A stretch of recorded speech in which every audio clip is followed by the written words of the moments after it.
Saint Michel, ange de la force.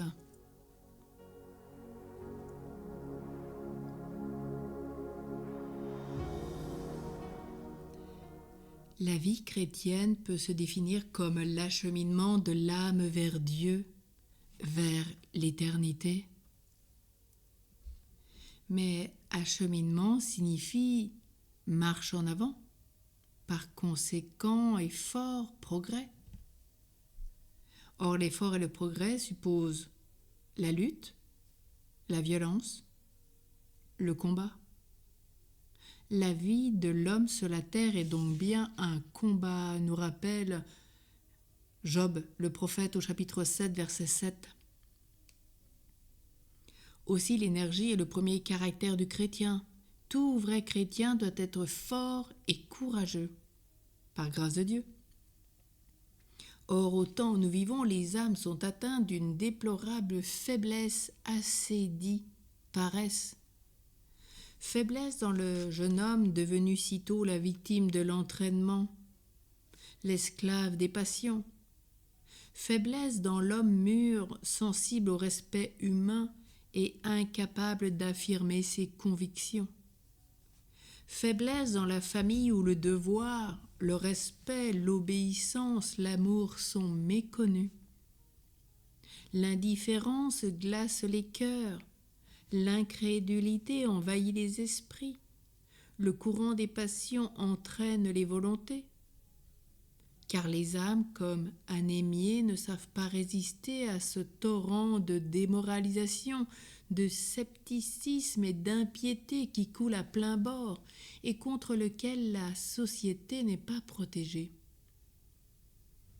Saint Michel nous donnera la force et la vaillance. Selon des interprètes, cet ange fort fut vu par Saint Jean dans l'Apocalypse. Et cet ange était Saint Michel. Il a été le glorieux champion des droits de Dieu contre Lucifer, loin de se laisser éblouir par le prestige lumineux de l'ange superbe, loin de se laisser gagner par le nombre des esprits rebelles. Il proclama à la face du ciel sa fidélité et sa soumission. Il trouva en son cœur ce cri véritable et définitif mot d'ordre des vaillants. Qui donc est comme Dieu ? La tentation pour nous est partout. Elle est dans les prestiges des mots sonores, habilement semés autour de nous, dans ces doctrines de néant et de volupté, partout prônées, dans ces doutes et ces négations à l'ordre du jour, dans cette séduction permanente du grand nombre de ceux qui refusent de croire et d'adorer, dans cet orgueil et dans ce désir effréné de jouir où se pervertissent tant de volontés. Allons à Saint Michel et regardons-le. Il fut fort parce qu'il crut. La foi est une source de force. C'est écrit dans la Bible comme une affirmation triomphante, une promesse pleine d'espoir. La foi fait remporter la victoire. Première lettre de Saint Jean, chapitre 5, verset 4. Il fut fort parce qu'il resta dans l'humilité, il s'humilia devant le Christ entrevu et Dieu lui donna sa grâce. Lucifer, au contraire, refusa de plier le genou, mais ce fut la cause de sa perte. Dieu lui résista, il résiste au superbe. L'humble est fort aussi. Il a le secours que Dieu accorde toujours aux humbles. Nous avons aussi l'exemple de Saint Michel, nous avons aussi sa protection et près de Dieu son intercession.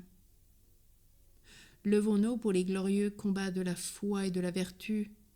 Avec l'aide de Saint Michel, nous vaincrons et nous conquérerons la gloire destinée à récompenser les braves. Et dans l'antienne de l'Église, il est bien dit « Soyez forts dans le combat, luttez contre l'antique serpent, et vous entrerez en possession du royaume éternel. » Dans la pratique de ce jour, pour avoir la force, allons la puiser à sa source, le Christ. dans la prière et les sacrements. Dans l'histoire de ce jour, au 8e siècle, un animal étrange répandait la terreur en Irlande.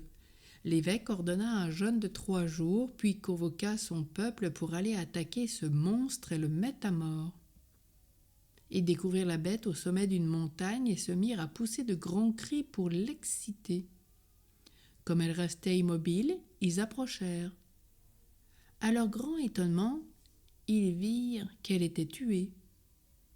Or, près du dragon, ils trouvèrent un petit bouclier et une épée. D'où venaient ces armes qui paraissaient plutôt des jouets d'enfants que des armes de soldats? La nuit, Saint Michel apparut à l'évêque. « Je suis l'archange Michel, lui dit-il, toujours présent devant le trône de Dieu où j'aime à vous défendre et à vous protéger. C'est moi qui ai détruit ce monstre que vous n'auriez pu vaincre. Les armes que vous avez trouvées sont miennes. Je vous les ai laissées en souvenir de ce que j'ai accompli pour vous. Mais je veux que ces armes soient portées au mont qui m'est dédié au-delà des mers. » Au siècle passé, on pouvait voir au trésor de l'abbaye du mont Saint-Michel ce bouclier et cette épée. Saint Michel, si nous l'en prions, combattra pour nous le dragon et l'empêchera de nous nuire. Prions avec le pape Léon XIII. Saint Michel Archange, défends-nous dans le combat. Sois notre secours contre la méchanceté et les embûches du démon. Nous le demandons en suppliant que Dieu les commande. Et toi, chef de l'armée du ciel, par la force de Dieu, repousse en enfer Satan et les autres esprits mauvais qui rôdent dans le monde pour perdre les âmes. Amen. Saint Michel Archange, ta lumière éclaire-nous. Saint Michel Archange, tes ailes protège-nous. Saint Michel Archange, ton épée défends-nous de tout mal et du péché. Amen.